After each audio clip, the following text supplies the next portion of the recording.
Hey. Hey, Jameel. Yeah, how you doing? Oh Lord God, I got so many people poking at me and trying to destroy my work and destroy What? everything I've ever done. Is So that have to do with I heard your work had got burnt up in a warehouse. yeah, everything I owned in the world was burned up purposely. Nothing in the whole warehouse was touched except that one little area where my stuff was burned to the ground. So so it was most likely it was what is it? The Jewish thing, Mossad. Yeah. Mossad. Yeah, Mossad did it. There's no doubt in my mind about it because of where it was and how it happened. Uh, I went down to live in Panama, Mhm. the country of Panama, and I was living with a a Jewish military guy that was in the military, and he retired and was living down there. And so I went down because I didn't have a place to live here. I was kicked out of the place I was in and had no place to live, and I didn't have a car to sleep in, so I had no place to go at all.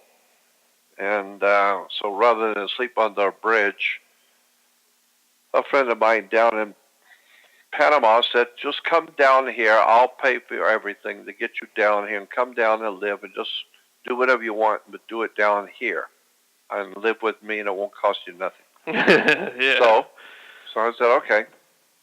So I go down there, and he was very, very kind, very generous, and we had a good time. But I had to ship everything I owned, which wasn't that much, but what little bit I did have, I shipped down there because I was going to live there. And it took 5 weeks for it to get there because it came down on a ship, on a boat. And then when it went to the warehouse the next day, when they were supposed to deliver it, the morning they were supposed to deliver it, they called and said that section of the warehouse caught fire and everything was gone. I lost everything. So I know what happened. I know. It, But you see, I've had so many tragedies in my life that I don't even care. I've already lost everything I own 5, 6 times before. So the 7th time didn't bother me that much. Because yeah. I've had 6 different times everything I own in the world, including my clothes and my and kitchen stuff, everything I own stolen. 6 times in my life. People came in when I wasn't home, took everything I own, everything, and I come home and there's nothing in the house. Period. Everything's gone. And on the wall, one time, on the wall they scribbled and on the wall in a felt tip pen, "Fuck you, you're out of business." So I've had 6 different times everything I own in the whole, everything is gone. And So this is all through Mossad, you think? huh? You think that same when they wrote that on the wall, do you think that was in particular from Mossad as well? No. It's just this last Okay. one. All right. Yeah. No, each time it's the people who come in to be my friends who did it. People come to see me and they say, "Oh my God, we just love what you're doing, Jordan. We want to help you. You're doing so much, and you just got great stuff, and we want to help you. And what can we do to help you?" And I said, "Well, you can help me by handling my website for me." And oh, that will be wonderful. We'll do that for you immediately, and whatever else you need. And so I trust them, and so I give them my coordinates on the website. I have to give them the username, and I have to give them the password so that they can work on my website. And the very next day, I found out that now that they have the password and the username, they could go into the website, and they changed everything. Mm. They changed everything. Go into the back end of the website and take my name off of it as the owner, put their name. Stole it. Put my name. I'll take my name off of it as the in charge of that website, and put their name. And take my name off of the bank account and put it in their name. And then behind my back, take all of my videos and books and stuff that I have produced and send them to Washington, D.C. and copyrighted everything. All my products are copyrighted. And so now I don't own any products I produced in the past 25 years. I don't own nothing. They copyrighted it, and they own it. Yeah. And they own the website, and they own the bank account, and they own the email list of 27,000 people. And so they redirect the emails coming to me to themselves. So now, for the past 4.5 years, all the personal emails I get from people from all over the world goes to them. And they answer those emails as if they were me. And when they answer those emails as if they were from me, they ask for contributions and say, if you could help me, financially, if you could help me, make a contribution to me. And so I'm finding out, I'm hearing from people from all over the world saying, Jordan, we've been giving money to you for the past 4 years. Not to me, sweetheart, not to me or not. Yeah. I haven't gotten nothing in the past 4.5 years, nothing.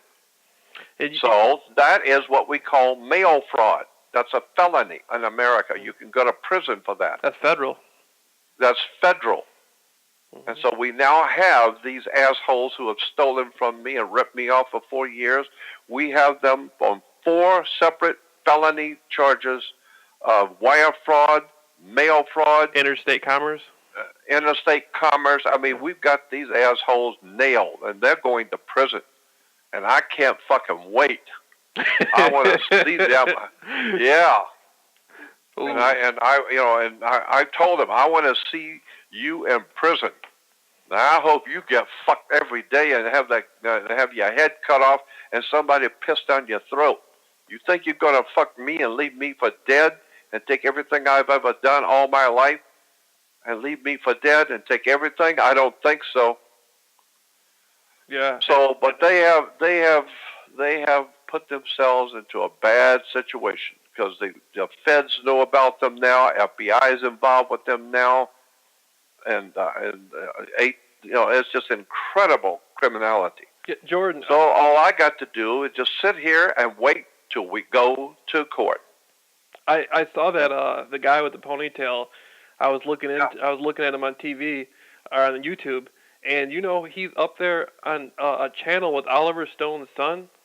Yeah, I know. Mm-hmm. And I think they're doing that purposely because he stole your stuff, and he's kind of getting commemorated a little bit for it by them. Yeah. By the secret societies and stuff. Well, I would be a bit surprised. Like they're oh, he stole Jordan's stuff. He copyrighted Jordan's name and shit. This guy might be able to do something with this. Let's get him on the show and get him with us. That's right. Well, I would be a bit surprised. Yeah. But that's all right, because I got a feeling what goes around comes around, and if their ass goes to prison, his ponytail's going to look real good to those guys waiting for him. Once he gets out there on that level 4 yard, all that stuff's going to come to an end. Once he gets back down there. All that fun stuff coming to an end when you meet up with the gangs. They're waiting for you. Yeah, and Jordan, you got more friends back there. There's a lot of people who feel grateful for what you've done. I talked to a lot of people. A lot of those guys, the Moors and the Muslims. A lot of those guys, learn what they learn in prison, and I know for a fact that a lot of those people are favorable of your work back there in the system. Oh, I know they are. Because I get emails from the Crips and the Bloods. Yeah. And I get phone calls from the Mongrels and the and Hell's Angels, and a lot of these groups know who I am and what I'm doing, and they know how I live with nothing. Yeah. Got nothing and have nothing. I own nothing. I've been ripped off and fucked over and pissed on and left for dead. They know. Yeah. I sent a copy of it. I got one guy connected to Hell's Angels who told me, when these guys get sent to prison, you tell me what prison they're going to, and I will see to it that they will have a special reception committee. Yeah. I'll make a phone call, and whatever prison they go to, I will contact our people and make sure that they are treated, in a very special way. Yeah. They're gonna wish the fuck they'd have never been born. Yeah, I can definitely see that being so. I sent a copy of Priesthood of the Illies to two people. One of them was at Seneca Shakur. He used to go by Cody Scott. He was way high up in the Crips. I mean, he was one of the original guys coming out of the 70s, and he was thankful, and he said he had been familiar with your work. And then I know there was this one guy. He's in the Mexican Mafia, and he's in California in the SHU, in maximum isolation, and he has he was familiar with your work and stuff you've been doing over the years. So whoever these people are, I wouldn't want to be them entering a state or federal system like that. That's what I think. Yeah. And my friend here, who is well connected with all of them, he's crossing all of it, all the different groups. He knows them all. Yeah. And he said, I will make them aware of what prison these guys are going to, and they're going to wish to fuck they had never been born or come into this world. Yeah, so he says, just let me know. We'll just wait and see, but God help them when they do get sentenced, because they're gonna be a special party for them when they get there. And when they say lunchtime and those doors crack, boy, I wouldn't want to be them. I wouldn't want to be them. That's right. So.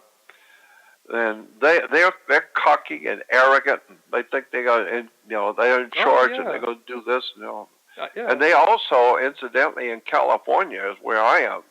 Mm-hmm. In California, it's a prison. It's 4 years in prison for elder abuse. Anyone over 55 and can with financial elder abuse, that's 4 years in federal prison. Coercion, coercing a senior like that. Yeah, and I'm 74 years old, and they ripped me off and stole everything. Everything. My money, my work, my products, the website, everything. And then misrepresenting themselves, which is identity theft, and accepting donations and donations in my name. That's wire fraud, mail fraud, banking fraud. Shit, these people are going away for a long time. Yeah, that's criminal all the way around. You can't get out of that. That's criminal conversion. No, you can't. You cannot. Like my attorney said, there's no discussion about it. We're just waiting to get into court. We've already nailed them down. They're going to the big house as soon as we get into court. So, yeah. So that's the name of that tune. So I'm just waiting, and I want to be there for that trial. Whatever happens, I want to be there so I can say goodbye to them. Yeah. And tell them you're in charge. Tell them in prison when you get to the penitentiary. Yeah. Tell them you're in charge. And yeah. Tell them about how you are in charge of everything. Right. And that will impress them, especially in the shower, because they're waiting for you. Yeah. I know. I have family members. I got an uncle who spent 20-something years in prison for a long time ago, back in the 70s, for something he didn't even do. And he told me some horror stories of the kind of things that go on in there, so I know that's no place for the type of guys these are. That's no place for them. Trust me on that. Lord, there's no place for a human being, period, Yeah. But especially these little pimp asses. And so that's why I just sit quiet. My attorney's taking care of it. He's doing it for me, and we've nailed them down. And so now we're just waiting for, see what the court's going to do. Yeah. So that's where I've been for the past 4.5 years. And then before that, actually for 25 years now, since 1989, I've been homeless. I've had no place to live since 1989. That's 25 years. And so in that 25 years of me doing what's out there on the web, you can watch all the time, all the stuff I've done. I was homeless when I was doing it. and living, with one person, living with another, staying in someone's house, staying in someone's trailer. I was totally homeless since 1989. Most people think, when they hear my name, oh yeah, everybody knows him. So therefore, that means he must be very wealthy. He's a big shot, wealthy guy. They don't know. No, I've been homeless. I still am since 1989, 25 years. I have no place to go, no place to live, and so I live with friends who will give me a room. Somebody will let me have a room for a week or two, a month, sometimes 6 months. But that's what I have to do. Every now and then I got to find somebody else who will give me a room because I don't have any money. I don't have anything. I don't have any place to live. Got nothing. No bank account, no credit cards, no savings, no nothing, zero, period, nothing. And I've done what I've done, that way. So all the stuff you see on the videos and all the video stuff you see out there on the web that I've done, I was totally broke and homeless doing it all. So that's why people today hear me and they say, well, Jordan sounds like he's got a bad attitude. And I say, son, you walk a mile in my shoes. Try it. Try doing what I've done and do it with fucking nothing. With criminals stealing from you, ripping you off, calling your names, stealing everything you own, taking your money, taking your work, and stealing everything. Try it for 25 years and see how you like it. Yeah, did they even try to kill you before a couple times? Oh, yeah.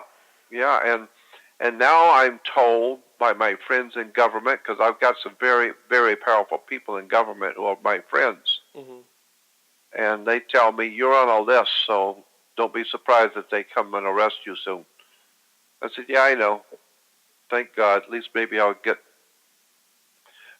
just die before that time, and that way I don't have to go through it.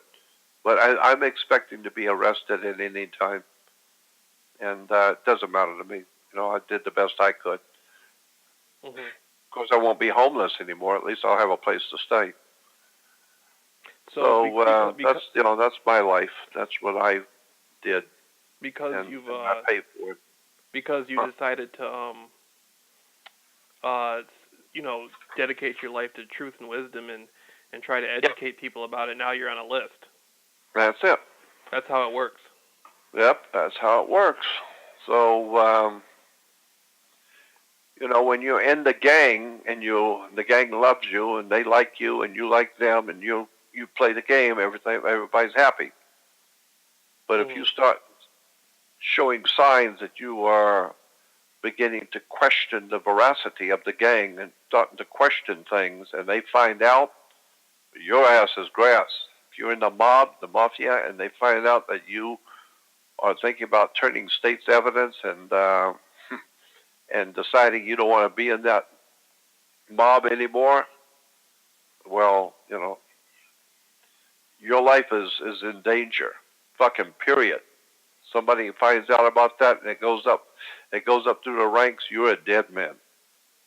Well, the same thing is true, and if you're an American and you decide, and if you are educated and you want to do something about all the dirty shit that's going on, they find out, the government finds out that you know what they're doing, you ain't gonna be around very long. Yeah, George, listen to this. Malcolm X's grandson, he was the only heir to Malcolm X. Speak up, I can't hear you. Malcolm X's grandson, he was the only male heir to Malcolm X, and he went over to Iran and started telling the Iranian people about how it's all the companies. There's like 5 companies in America, or 5 people in America who run the movies, the music, everything. And and once the Iranians found out that he was the grandson of Malcolm X, they said, oh, okay, and they started putting this stuff in the papers. This guy left Iran and went down to Mexico, and guess what? He got thrown off a building, off the top of a roof in Mexico, and killed. And they said and they tried to say, oh, he got robbed, and he was the only man. He did. He got robbed of his life. That wasn't no robbery. He had money in his pocket when they when they peeled him off the ground, he had money in his pocket, and so that just goes to show, what type of stuff goes on out there. I know. You're right. That's exactly right. Yeah, this happened recently in the last couple of years. I was reading about it. Well, see, that's what I've been up against from day one. I'm not only homeless, lost everything, lost my family, and lost everything, and then people come in around me and praise me, and while I'm got my back turned, they steal everything and leave me for dead.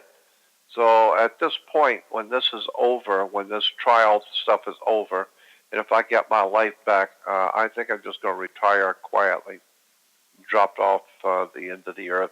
Nobody's going to know where I am, and because I give up, I did the best I could with nothing, and all I got for it was ripped off, pissed on, left for dead, and screwed over, and threatened, and maybe even going to prison.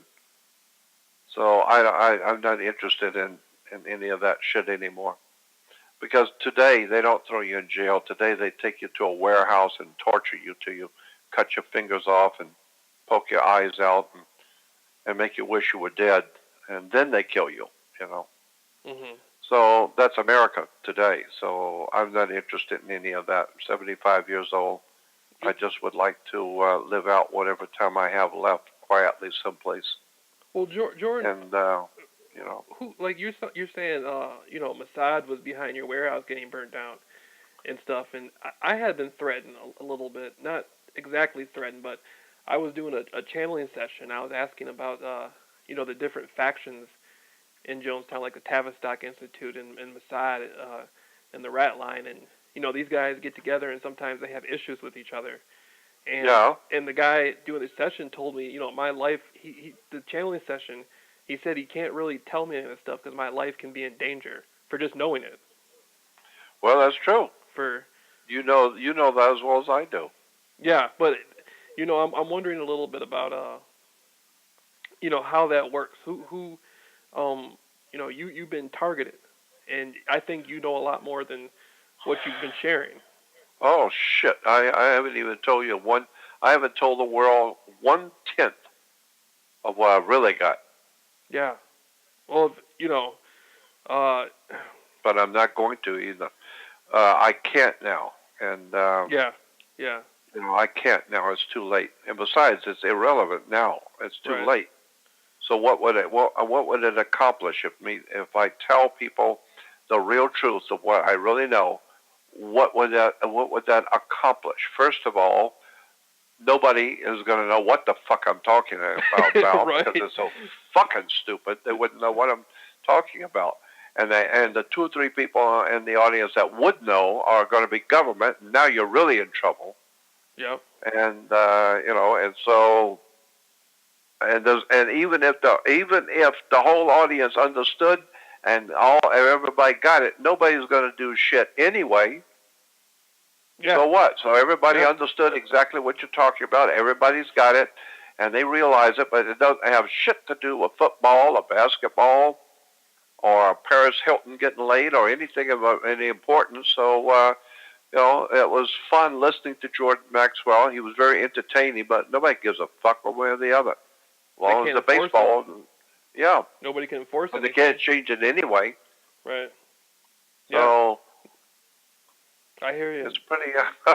It's a pretty miserable situation. You're fucked if you do, and you're dead if you don't.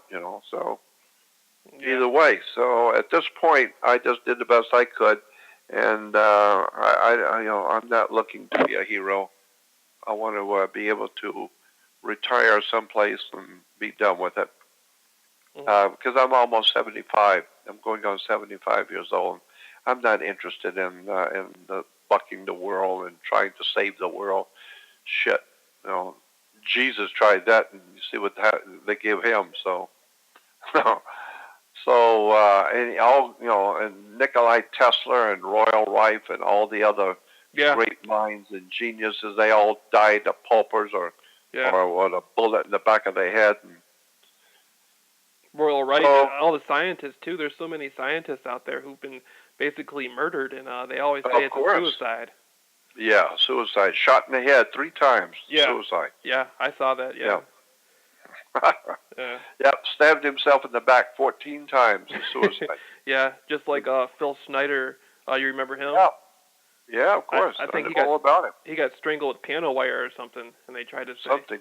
yeah, something, whatever the story was, and Yeah. Well, that's what I'm saying. I know that it's way, way far too late to save America, to save freedom, to save the human race, to save anything. It's way too far gone. So that's why I'm not interested in being a big hero and a patriot and all that bullshit. No, that's gone long time ago. Nobody even Jordan. I know exactly what you're talking about. I made a lot of videos where I show people right on the fucking video. Look, this man, he has two different. These are three different people with three different fucking ears. One ear is extremely short, one's big, and the other one's lopsided. These are all different men, and they sit there and go, "Show us some evidence. Show us some evidence." And I say, what the fuck is wrong with you? Can't you see these are different people? What kind of evidence do I need to what the fuck do you want? Well, of course. Yeah. Do you need them to be on video admitting it to you or something? Like what? Well, there's an old saying I grew up with. There are none so blind as those who choose not to see. Yeah, and it's really frustrating because I'm studying, man. You're talking about all kinds of people just dead, killed in the middle of the jungle. And, yeah. And I'm showing people. I'm saying, listen. These are different factions down here messing with these people's minds, and there's all types of stuff going on. And they say we need some CIA real evidence. And I said, you stupid son of a bitch, the CIA isn't going to give you any evidence. They're a covert clandestine agency. Well, I mean, what the fuck? What are they supposed to do? We need the mafia to show us. We need to have the Godfather come down here and take us home and show us what he's doing. Yeah, that's how stupid they are out there. They don't fucking I don't. They have no. People are so fucking stupid. Yeah. I know exactly what you're talking about. I've seen it. Even with Lee Harvey Oswald. That there was an Italian article put on the Italian paper where they said through World War II, so many millions of Italian soldiers shot this same rifle, and none of them could have did it at the speed that Lee Harvey Oswald did it. Oh shit, no. It was that doesn't matter though, because the History Channel said it happened. You see what I'm saying? That's it. And the History Channel happens to be owned by the Rockefeller Brothers Trust Fund.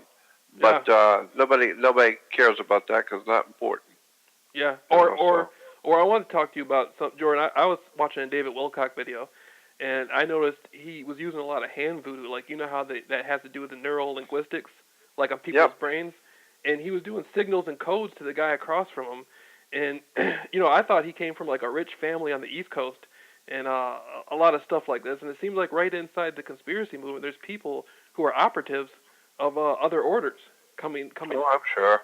Coming out of New York, and I know he's an associate of yours, but I saw that the other day on the video, on one of his videos. Well, he's. I know him. I know all about him. Yeah. That interview that I did with Kerry Cassidy on Project Camelot. Mm-hmm.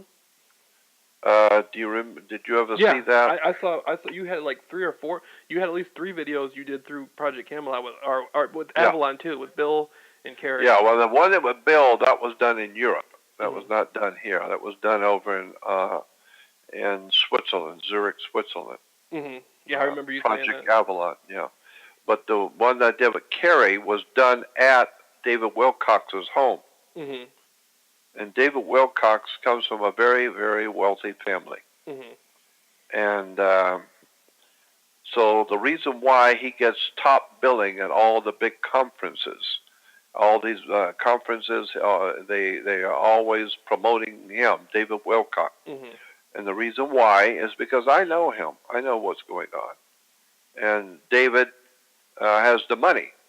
So he finances and helps finance these big expos, big expo shows. Mm-hmm. He puts up the money, and of course he gets his money back with interest. But he puts up the money so that these Whole Life Expo and Conscious Life Expo and the UFO expos and all these big expos that he speaks at. Well, yeah, he can speak there because he's paying for the fucking thing. Yeah. You know, that's why he gets to. That's why he gets to speak there because he's paying for it. Yeah. And so, you know, so I understand what's going on. Just like with Liberty Lobby, I found out, I mean, this was known, a long time ago, but I was reading about how, Mark Lane was really running Liberty Lobby, and then I find out Mark Lane has a intelligence background from 45 to 47, high up in Army intelligence. Well, that's when the creation of the CIA happened. That's right. With the Pinkerton the Pinkerton Detective Agency, the OSS, and La Cosa Nostra, Operation Underworld, where all these mafiosos and all these people came together and created basically what we know today to be the Central Intelligence Agency, and so it's split up in all these different factions. But yeah, of course. These people up there talking about the Republic and all this and all that, they're really agents, most of them. I know. Hold on just a minute. Hold on. Hello. Yeah, I know it is. Whenever I was going to say, I said, hello. Hey, it's me. So, you know,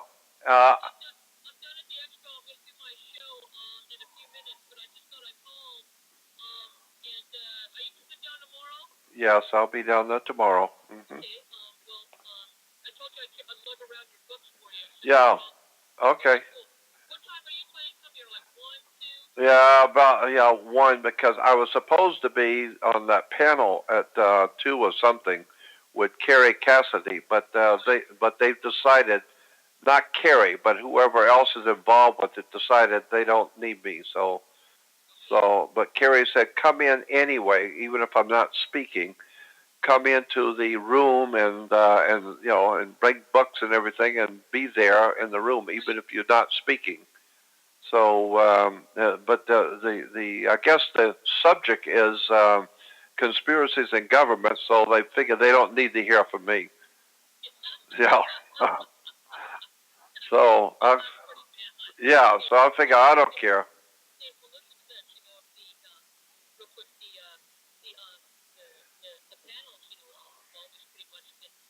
Yeah. Oh, okay. Well, whatever. Well, whatever. But you going to be there tomorrow and Sunday?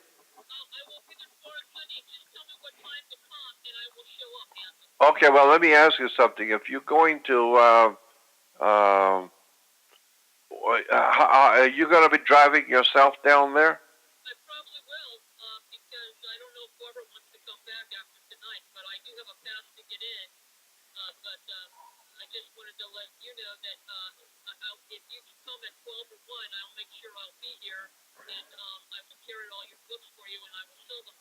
Okay. All right. Well, we might make a few bucks together. All right. So let's talk tomorrow. I'll call you in the morning if I need to. I'm really on a phone right now talking to someone else. No. No. I'm on a phone talking with a friend back east, and you call. So now I got 2 people on the phone. Well, I don't care. I mean, I'm probably not going to get there till 12 noon at the earliest. No, probably won't. Well, that's what I'm saying. I might need a ride, but I think I'm going to go down with Tiffany. Yeah, do that. All right, we'll talk then. Bye. Okay. Hello. Okay, are you there? Yeah. That was a Skype call from a conference in downtown at the airport. They're doing a big Conscious Life Expo, and I'm supposed to be there tomorrow and Sunday, and they wanted to find out what was going on. So, sorry about that. Anyway. Yeah. Jordan, I want to ask you a little bit about something like that. Do you remember Jacques Honduras? Say it again? Do you remember Jacques Honduras? I'm trying to remember. I don't think so. He held like metaphysical classes back in the '60s in downtown LA. Was he an older man? Yeah, Uh, yeah. because He was I did. he was older back then in the '60s. Yeah, yeah. I did. I had dinner with him at his place. He lived in Hollywood, um, and he had a. I think he had a. What do you call it? Public access show on TV, also Mhm. on television. I didn't know And he that, was but a. I didn't know that, but that's interesting though. Yeah, he had a. He had a public access TV show. I'm sure that's who it was. Yeah, and he had this young man that was working with him, followed him around and worked with him, and they invited me over for dinner. I went over to their place in Hollywood. Yeah, I think I know who you mean. I think anyway. Yeah. What about him? Lawrence Merrick did a documentary back in 1970 where he went and hung out with the Manson family and stuff, and uh, Lawrence Merrick had met up with Jacques Honduras, he was Sharon Tate's personal advisor, and he was an advisor to many of the Hollywood people, the actors and stuff. Oh, yeah. And he told her not to be. See, she died on August 8th, which is like a date for bloodshed anyway, right? August 8th. Uh-huh. And it was a black moon. And on August 8th, a black moon. But anyway, he told her not to be inside that house. He told her to get out of that house and not to return there till at least after she had the baby. And when they showed up at the house, when the crime scene was open to the public, his telephone card, his business card, was on the coffee table next to the telephone.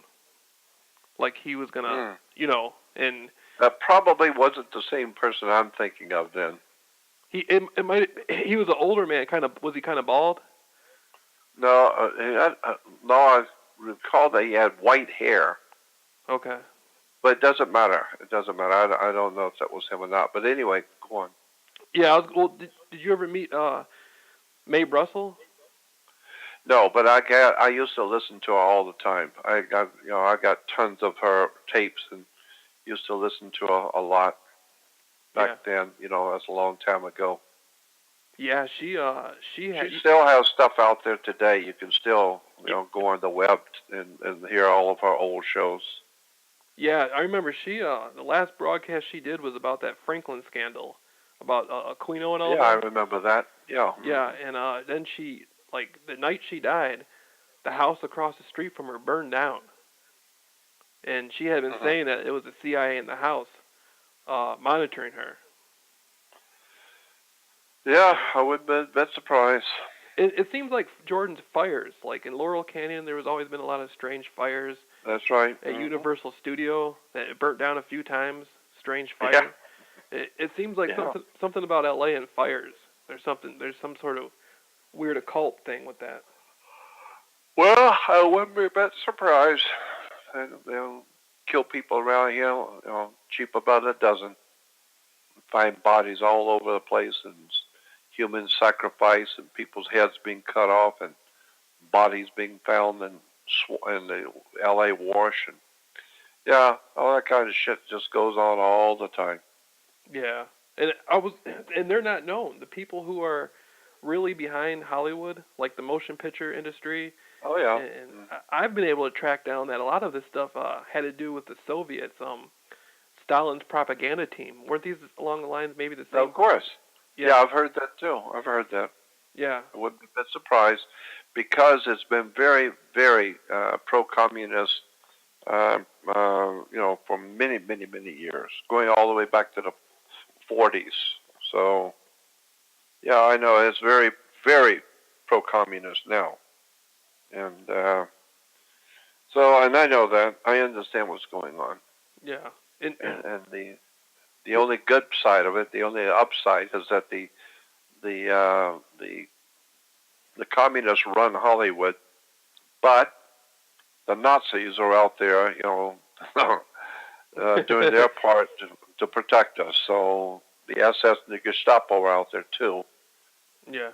Oh, and they're both the same thing, Right. Different flavors of the same Kool-Aid. That's all it is, And That's George, all it is. you should be like, you're talking to people about going to a conference tomorrow and stuff, and it just doesn't seem right. The person, all the work you've done, shit, you should be way high up there above all these people. And Yeah, well, I'm the one person they don't even want there at all. yeah, because you're gonna say something that might make sense, and that might. Yeah, and I think it's because they know that I know the real story, and I might perhaps get clumsy and start talking about something that's going to be very unpopular. So yeah, what's the story, George? Perhaps. What are they doing over there? I mean, what was the conference about? Well, the thing is, I can't talk on the phone. I mean, I'm Right. not going to talk on the phone. Right. Yeah. But my feeling, the idea is that I am not interested any longer in trying to educate the human race. I thought I was doing something. I thought I was doing something for my fellow man by spending my entire life researching how the world works. I only found out, in the last 25 years that nobody gives a fuck, and the few people who do are broke and ruined, or in prison, or dying, and the great masses of the peoples of the world, they don't give shit. One, they don't know what you're talking about, and couldn't care less. And if you don't shut up, they're going to nail you to a cross. Yeah. So I don't care because I know too much now, and it's very unsafe knowing too much. So that's why you don't hear much out of me anymore. You know who these people are that are. Oh, I've been with them. Yeah, just like that Dr. Horowitz.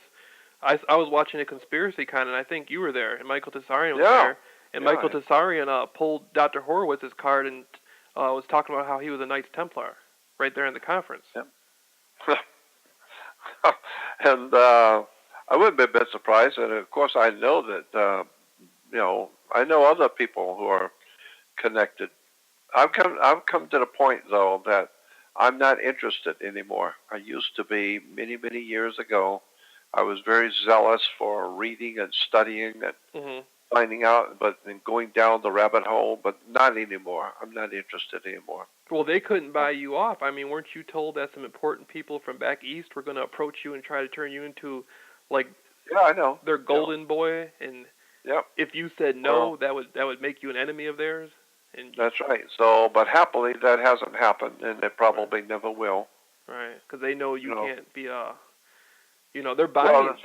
They're buying off the conspiracy thing, aren't they? They're buying the whole like all the people doing this stuff now. They're buying all these people off. Probably. I wish the fuck they could buy me off and at least give me enough money to pay rent.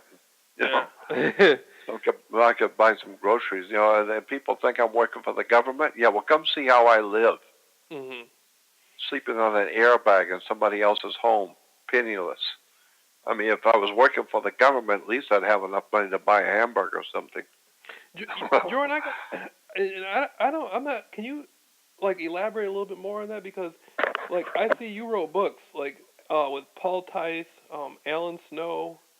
That was that old time religion. Matrix of Power. The book The Church Doesn't Want You to Know, and I got all these books here. I got all your books here, and are not all of them, I'm sure, but I got a lot of them. And I'm wondering how has it got to this point, to all these books you've made and all this stuff. It seems like some type of power out there has intentionally been. Absolutely, no doubt about it. Dark power. That's right. Well, first of all, the book Your Church Does Not Want You to Read was not my book. That was Tim Leadham's book. Okay. I helped him on it. I worked with him on it, and I was a part of the book, and I was in the book, and I helped him put it together. But it really wasn't my book. It was Tim Leadham's book. But it was your knowledge. The editor. Say it again? But it was your knowledge. Well, yeah, it was my knowledge on my part of it. But if you read the book, there's all kinds of people There's all kinds of authors in there. It's not just me. Mhm. There's different. You read the book, or you know about the book?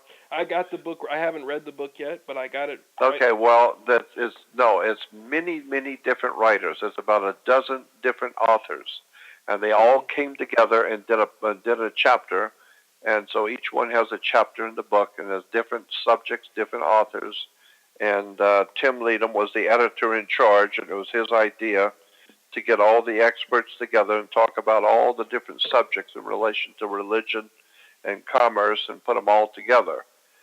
So it's not just one person. It's about at least a dozen people in that book. Yeah. And I was one of them, just one of the many. And But now the other two books, the Matrix of Power and the Old Time Religion, mhm. I did not write those. I didn't write that at all. Okay.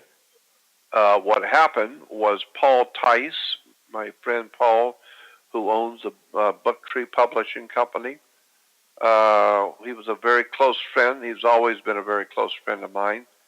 And I actually got him into publishing. When I met Paul many years ago, he was working for the Disney company, working for Walt Disney.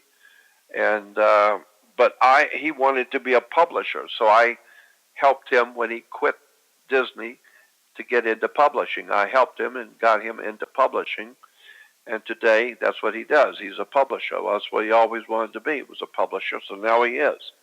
And so he took all of my lectures. He had all of my. He went with me every time I was speaking and recorded everything. And so he took all of the recordings of me, of my lectures, and put them together, and then transcribed them. He took all the information I was talking about and typed it into a manuscript and published a book because he's a publisher. So he published 2 books for me. And so I didn't know anything about it. That's wonderful. So he said, I did it because you've helped me. You know, I wanted to help you, and it would help you if you were a published author. So I published something, so now you're a published author. I didn't know anything about it. But so all he really did was just taken all of my audios and videos and stuff that I've been talking about for years and put it into print and put my name on it. And now I'm a published author, but I didn't write the book. Yeah, that happened. Just all my, you know. There was a film called The Zeitgeist, and I know it was based on that's all mine. Yeah. Zeitgeist was produced by a guy named Peter Joseph. Mm-hmm. Peter Joseph lives in New York City, and Peter Joseph was on Jeff Rentz's show, the Jeff Rentz Show, which is a national radio talk show. And Jeff Rentz has been a good friend of mine for years, but he had Peter Joseph on, and I have a copy of that on my computer where he asked Peter Joseph, he said, where did you get all of this stuff from in Zeitgeist? Where did all this stuff come from? And he said, the whole thing is based on the work of Jordan Maxwell, period, all of it. Everything, I've just been listening to Jordan Maxwell for years, and since he didn't do anything with it, I did. So I put it all together, all of his stuff, and put it together and called it Zeitgeist. So today there is a political movement with 35 countries involved. I don't know if you know that or not, but there's a political movement now in colleges, universities around the world called the Zeitgeist movement. No, I didn't know that. Yeah, it's 35 different countries. Go on the web and type in Zeitgeist movement. Okay. And it will tell you that that the Zeitgeist film inspired all over the world, in Russia and in Africa, all over the world, Asia, clubs that are promoting the information that was in Zeitgeist. So it's a political movement now. But people don't know that the political movement, They know it's based on zeitgeist, but they don't know that it's based on my work. So my work has actually spawned a political movement around the world called the Zeitgeist Movement. And that's brought some scrutiny on you from the powers that be. You can bet you can bet your ass on that. Yeah. Yeah. And so all of that and $2 will get you a cup of coffee. I've done a lot of stuff, but I was doing it because I thought I was doing something to help my country and to help my fellow man. Then I began to realize, no, you're not helping your country or your fellow man. What you're doing is you're getting yourself in trouble. You need to shut the fuck up and get off the planet. Well, Jordan, there's a lot of people who you have helped, though, because I go online, and if you just go to Google and type in Jordan Maxwell, you'll get all kinds of radio shows and videos and stuff. And there's a lot of people who are, I think, it's starting to happen. All the work that you've done, I think just now it's beginning to start to begin in fruition, so to speak. Well, I know, because I have people saying, well, I have people all the time telling me, well, people are waking up now. And I say to them, of course people wake up. They have to. Yeah, they have to. Can't sleep forever. But when you wake up, that's what guys do when they're in prison. Every morning they wake up. But they're still in prison. And they ain't going nowhere. So just because you wake up, that don't mean shit, Big Jack. Nothing. That don't mean nothing. That just means you woke up and found out you fucked. Yeah, well, now you finally figured it out, and you woke up and found out you fucked. Now, what you going to do about it? Nothing. Well, then shit, you might as well go on back to bed. Yeah. So people say, well, yeah, but there's a light at the end of the tunnel. I say, yeah, it's a train coming, fool. Yeah. Damn. Yeah, there's a light at the end of the tunnel, all right. Yeah, it's FEMA coming after your ass. That's what it is. There ain't no light at the end of the tunnel. And I've been trying to tell people for years that people will always, now you've heard me say this before, people will always support what they want. They will not support what they don't want. You've heard me say that. Yeah, I've heard you say that. Okay. It makes sense. If you go to a grocery store, you're not going to buy stuff you don't want. You're going to buy the stuff you do want. And if it's a tremendous cheap price on the stuff you don't want, you don't give a fuck if it's cheap. I don't want it. And if you're going to spend 10 times that much on something you do want. So people will always buy and spend on something they want, and they don't give shit one about stuff they don't want. They want a big flashy show.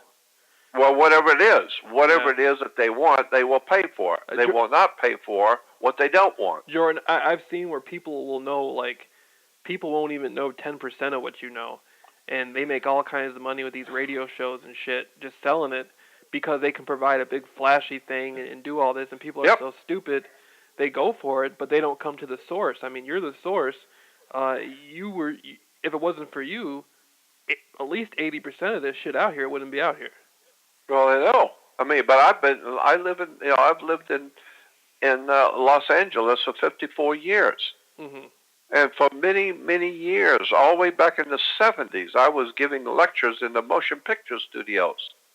I used to go down to MGM, Universal, Warner Brothers, especially Warner Brothers, and giving lectures at 10 o'clock at night, giving slide presentations at night to the guys working at the studio on the Illuminati, secret societies, Federal Reserve, all the different, the shit going on with behind the scenes with the banking and you've been the approached, Masonic orders. Jordan, you've been it sounds like you've been approached by these people in the secret societies or something. That you've encountered them, maybe not willingly, but in some sort of way. You've come face to face with these people.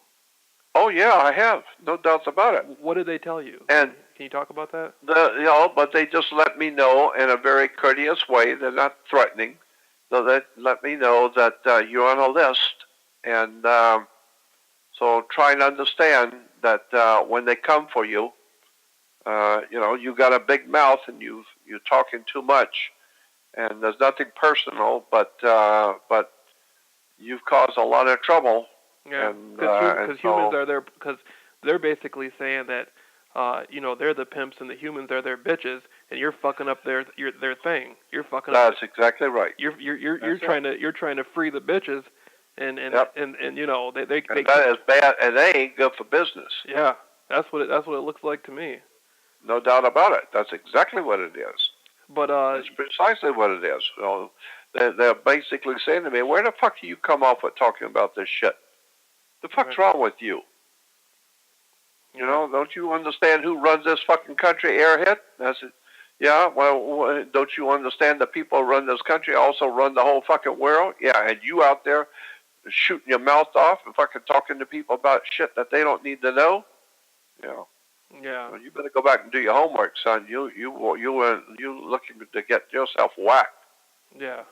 That's I wouldn't be a bit surprised if they got me on some type of thing like that, because who knows? I've been pushing this Jonestown thing pretty hard about the body doubles and stuff like that, but yeah, I'm at the point now. I really don't give a fuck. I mean, if that's and see, that's commendable, but I don't either. But then again, I'm 75 years old, so it's understandable for me. I don't give a shit. I feel very bad about the human race because I see every day young people, young couples with their children, picking their children up at school and the market, and I see young people with their families and their babies and their children, and they know, and I know there is no hope, none. There is no hope for the human race, and I know it. And I know what's going on. I know how it's being worked. I know where the country is going. I know way too much. And if I were to talk about what I actually know, I wouldn't be talking to you right now. I would already be I'd already be gone. Yeah. I know there's some areas that even myself. I don't know what you know, and I probably never will know exactly what you know, but I know there's some areas that are just off limits when discussing stuff, and you got that right. I've never made it a point. See, I don't feel any type of anger towards the people back in the secret societies. My anger is mostly with the people who are so stupid they can't figure it out. But, well, I tend to agree with you. Yeah, you're right.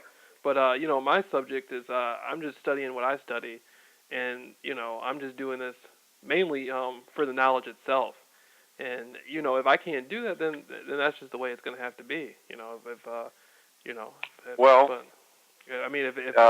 somebody's going to do something to me or something, then I was just born into the situation, and that's just something's going to then fuck it. Well, I appreciate that, and I understand. I basically feel the same way. I came in just an ordinary human like anybody else, and I just got involved with shit.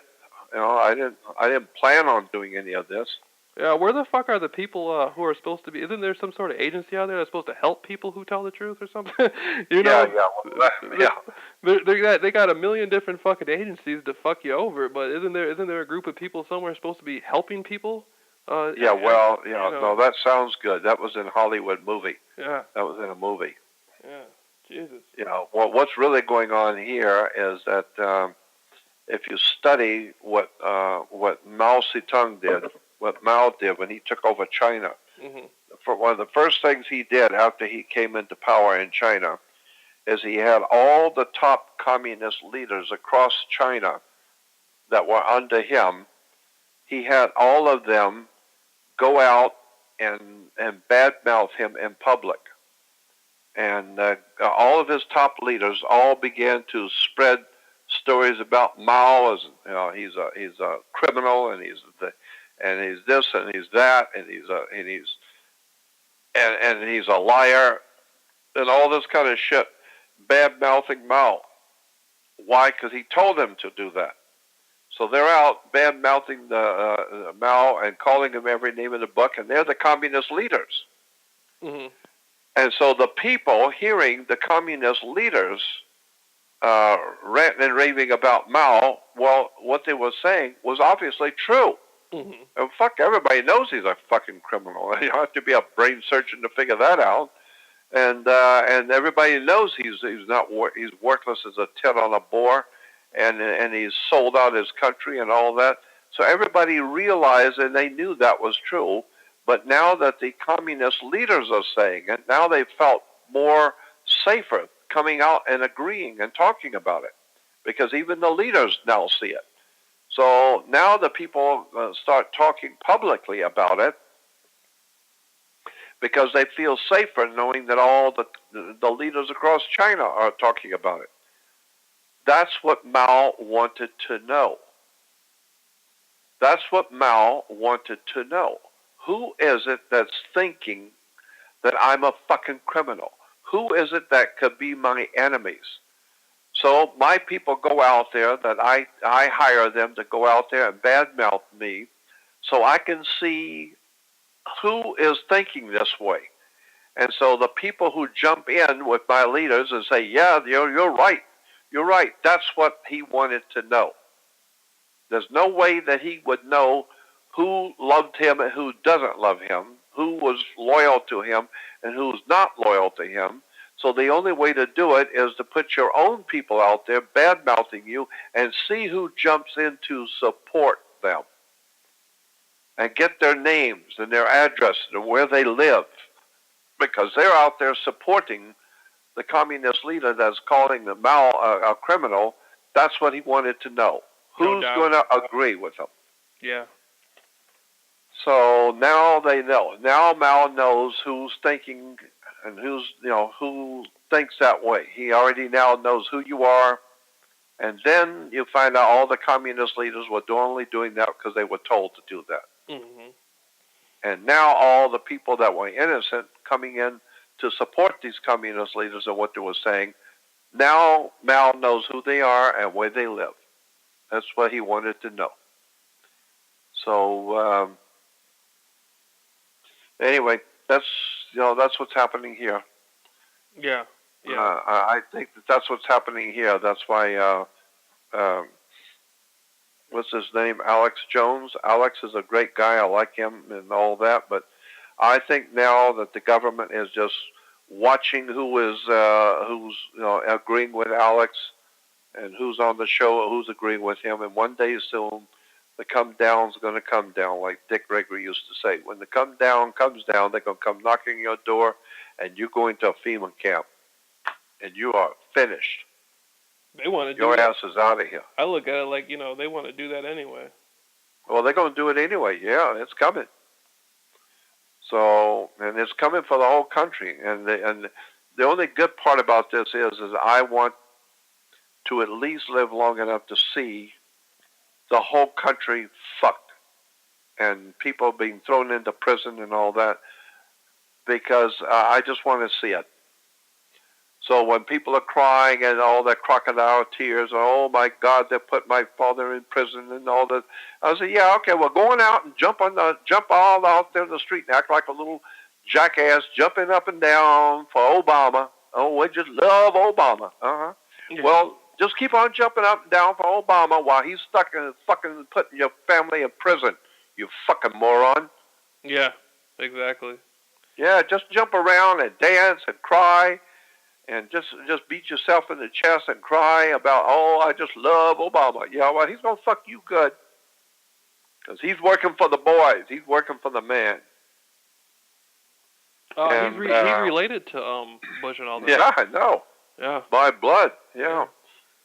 I saw that a few years ago. He had got his first job out of college from Henry Kissinger, and Yep. Yeah. What does that tell you? Yeah. So this is why I know what's going on. I got the picture. Yeah. I know. The problem is I know way too much. I don't need to know. Jordan, that puts your life in danger. Yeah. Who? I was going to ask you that. It seems like there are the people. We talk about the lizard people and all that stuff, but there are people who, in fact, human, that are running the show for somebody else, probably like administrators. Well, look, I am of the opinion. I was in business with Zachariah Sitchin. Mhm. I gave him $16,000 one time at dinner to sign a contract with me, which he did, and I sent him around the world to 5 different countries and published his books for him. So I was in business with Zachariah Sitchin. So was Paul Tice. Paul and I were in business with Zachariah. But I was also in business with astronauts. I'm the one that brought David Icke to America. I'm the one that brought him here, and he didn't have no job. He didn't have anything. I brought him over here and gave him money, and got him started, and got his books published for him. I've been behind all of these famous speakers and all these famous people that are talking today. I'm the one that got them started many years ago. Mhm. And so I know a lot about what's going on. And I've talked to Zachariah. I used to spend hours with Lloyd Pye and all these other guys that I've helped about this subject of who in the fuck is really running this planet. Yeah. Who is it? Yeah, and I think, I think that we have aliens here, because I've been talking to too many people on the inside. My opinion is I think there are aliens here who look like us, and we look like them, but they're not from here. But they don't need an interface though. They don't need. Yeah, of course they do. Yeah. I'm wondering who is the direct interface. Well, I know. There's no doubt about. But they look like us. No, so not the aliens, Jordan. The humans that the aliens directly tell. No, I know that. I know, but I'm saying the aliens themselves look like us. Right. So they look like us. So no doubt about that. I know personally. Yeah, and so they can interact and interface with normal humans, and we would never know the difference. They're human, and so are you. Yeah, but they're not human. They just look like you. There's something going on over there in London with this too. With some of the people, like I saw pictures of was it Prince Philip and all these people, like the Duke of Kent. You ever seen the Duke of Kent? There's something really strange about that Duke of Kent guy. I saw him in a photograph, and he was shaking somebody's hand, but he didn't even look human. The way he was. I know. Well, it's probably because he wasn't human. That's why. And Kent doesn't Kent mean Egypt? I think so. Yeah, because it comes from the word Kemet. Kemet. Yeah, Kemet. And these people, didn't they? They were exiled from Egypt a long time ago. This royal group that went to Rome after that. Yeah, I've been looking at that stuff for years, and so I'm totally sure that what's going on is that we are being orchestrated by entities which look human, but they're not, and that's what the sci-fi movies, all the movies that came out in the 50s with what was it, Body Snatchers? Yeah, Invasion of the Body Snatchers. Invasion of Body Snatchers, but then there was about 600 little Mickey Mouse B and C movies about aliens from another world who come here and take, their brains from another planet, the brains from another world, and all kinds of sci-fi movies about entities and devils and demons coming here and space aliens coming here and all that. Yeah. Well, there's something to that. Yeah. There is. It may sound it may sound Mickey Mouse, but it isn't. There's something to that. There is, in fact, alien life forms on this earth, and they do look like humans. Yeah, Jordan, I heard it like there was a race here like the Bigfoot people, and that was the original. The humans were created from that, and then that's exactly right. That's what I think. And then the other creatures, like there's werewolf people, there's fish, there's fish people, there's lizard people, there's that's exactly right. Bug people. There's all kinds of different creatures, and humans seem to be like the lowest. For some reason, humans just don't get it. Yep. But all these other creatures, I had met up with this. There was a young black girl over in Tarzana when I was staying at the Tarzana Inn, and I was supposed to meet her, and I did meet her, but she she had all this ancient African stuff from and she was about 19, 20, and she had all this stuff from old stuff, like stuff hundreds of years old and stuff at her house, and I was sitting there talking to her, and she turned her head, and when she turned her head, her ears looked like cat ears, but they went right back to what they were before, and it was almost like it was almost like because she had been she knew everything, she knew a lot of stuff about the stuff I was talking about the secret societies, and it was almost like she was trying to figure out how much I exactly knew. And Yeah, of course. I was just trying, me at the time, I'm thinking like, oh, she looks good, she looks, pretty, you know how it is. Of course.